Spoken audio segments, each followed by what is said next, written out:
O Livro dos Médiuns, segunda parte das Manifestações Espíritas. Capítulo 3. Manifestações inteligentes. Lembramos sempre de ler o Livro dos Espíritos antes do Livro dos Médiuns. Nada certamente nos revela, nesses fatos que acabamos de examinar, a intervenção de uma potência oculta. Esses efeitos poderiam ser perfeitamente explicados pela possível ação de uma corrente elétrica ou magnética, ou pela de um fluido qualquer. Foi essa, com efeito, a primeira solução proposta para esses fenômenos, e que realmente podia passar por muito lógica. E ela teria sem dúvida prevalecido se outros fatos não viessem demonstrar a sua insuficiência. Esses novos fatos consistem na prova de inteligência dada pelos fenômenos. Ora, como todo efeito inteligente deve ter uma causa inteligente, tornou-se evidente que, mesmo admitindo-se a ação da eletricidade ou de qualquer outro fluido, havia a presença de outra causa. Qual seria? Qual era essa inteligência? Foi o que o prosseguimento das observações revelou. Para que uma manifestação seja inteligente, não precisa ser convincente, espiritual ou sábia. Basta ser um ato livre e voluntário, revelando uma intenção ou correspondendo a um pensamento. Quando vemos um papagaio de papel agitar-se, sabemos que apenas obedece a um impulso do vento. Mas se reconhecêssemos nos seus movimentos sinais intencionais, se girasse para a direita ou para a esquerda, rápida ou lentamente, obedecendo às nossas ordens, teríamos de admitir não que o papagaio tenha inteligência, mas que obedece a uma inteligência. Foi o que aconteceu com a mesa. Vimos a mesa mover-se, elevar-se, dar pancadas sob a influência de um ou de vários médiuns. O primeiro efeito inteligente que se observou foi precisamente o de obediência às ordens dadas.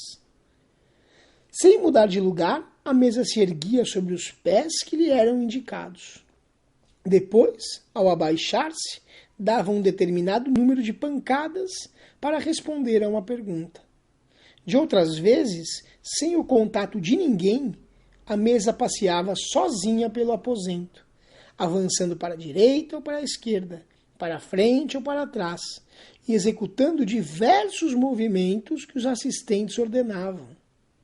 É claro que afastamos qualquer suspeita de fraude, aceitando a perfeita lealdade dos assistentes, atestada por sua honorabilidade e absoluto desinteresse. Trataremos logo mais das fraudes contra as quais é prudente prevenir-se. Por meio da pancada, e principalmente dos estalidos no interior da madeira, de que já tratamos, obtém-se efeitos ainda mais inteligentes, como a imitação do rufar dos tambores, da fuzilaria de descarga por fila ou de pelotão, de canhoneiros, e também a do ruído de uma serra, das batidas de um martelo, dos ritmos de diversas músicas, e etc. Todo um vasto campo, portanto, aberto à investigação. Observou-se que, se havia uma inteligência oculta, ela podia responder a perguntas. E realmente ela respondeu, por sim ou por não, segundo o número de pancadas convencionado. Sendo essas respostas de pouca significação, lembrou-se de estabelecer um sistema de pancadas correspondentes às letras do alfabeto, para a formação de palavras e de frases. Repetidos à vontade por milhares de pessoas em todos os países, esses fatos não podiam deixar dúvidas sobre a natureza inteligente das manifestações. Foi então que surgiu um novo sistema de interpretação, atribuindo a inteligência manifestante ao próprio médium, ao interrogante e mesmo aos assistentes.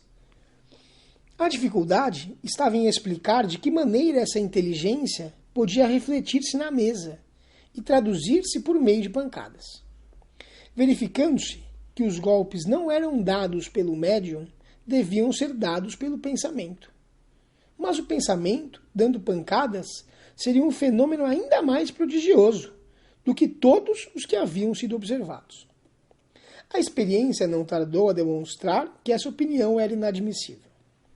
Com efeito, as respostas se mostravam muito frequentemente em completa oposição ao pensamento dos assistentes, fora do alcance intelectual do médium, e até mesmo em idiomas ignorados por ele, ou relatando fatos desconhecidos de todos. São tão numerosos esses exemplos que é quase impossível alguém se haver ocupado de comunicações espíritas sem os ter muitas vezes testemunhado. Citaremos apenas um, que nos foi relatado por uma testemunha ocular. Num navio da Marinha Imperial Francesa, nos mares da China, toda a equipagem dos marinheiros, até o comando, ocupava-se das mesas falantes. Resolveram evocar o espírito de um tenente do mesmo navio, morto há 2 anos. Ele atendeu e, após diversas comunicações que espantaram a todos, disse o seguinte por meio de pancadas: peço-vos insistentemente que paguem ao capitão a soma de X, que lhe devo, e que lamento não ter podido pagar antes de morrer. Ninguém sabia do fato. O próprio capitão se havia esquecido da dívida, que aliás era mínima. Mas, verificando nas suas contas, encontrou o registro da dívida do tenente, na exata importância indicada. Perguntamos, do pensamento de quem essa indicação poderia ter sido refletida? Aperfeiçoou-se essa arte de comunicação pelo sistema alfabético das pancadas, mas o meio era sempre muito moroso. Não obstante, obtiveram-se algumas de certa extensão, assim como interessantes revelações sobre o mundo dos espíritos. Nesse meio surgiram outros, e assim se chegou ao de comunicações escritas. As primeiras comunicações desse gênero foram obtidas por meio de uma pequena e leve mesa a que se adaptava um lápis, colocando-a sobre uma folha de papel. Movimentada sob a influência do médium, essa mesinha começou traçando algumas letras e depois escreveu palavras e frases. Esse processo foi gradualmente simplificado com a utilização de mesas ainda menores, feitas especialmente do tamanho da mão, a seguir de cestinhas de caixa de papelão e, por fim, de simples pranchetas. A escrita era tão fluente, rápida e fácil como a manual, mas reconheceu-se mais tarde que todos esses objetos serviam apenas de apêndices da mão, verdadeiros porta-lápis, que podiam ser dispensados. De fato, a própria mão do médium, impulsionada de maneira involuntária, escrevia sob a influência do espírito, sem o concurso da vontade ou do pensamento daquele. Desde então, as comunicações de além-túmulo não têm mais dificuldades do que a correspondência habitual entre os vivos. Voltaremos a tratar desses diferentes meios para explicá-los com detalhes. Fizemos um rápido esboço para mostrar a sucessão dos fatos que levaram à constatação da interferência nesses fenômenos de inteligências ocultas, ou seja, dos espíritos.